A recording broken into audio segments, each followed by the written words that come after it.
kui meil on hulk kuulajaid Zoomis, aga ka ruumis koha peal ja keegi siis ruumis koha peal jagab ekraani, kas mina ise või mõni teine osaleja, siis probleemiks on need paneelid, mis siis katavad ekraani ära.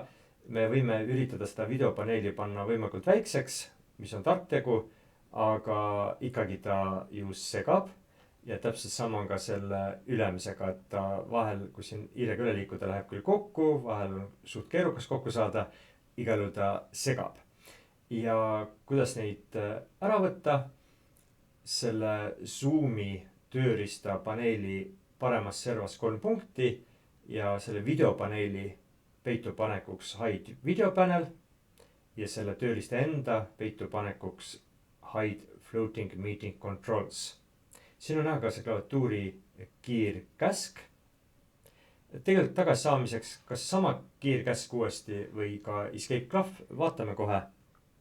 Ehk siis control klahv, shift klahv ja alt klahv pluss ka hash klahv.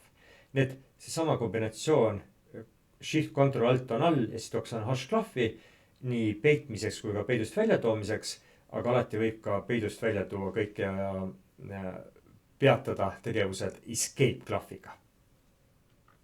Nii et vajutades shift control alt ja hash tuleb tagasi, uuesti sama, läheb peitu, uuesti tagasi, uuesti peitu või ka escape klahviga jällegi tagasi.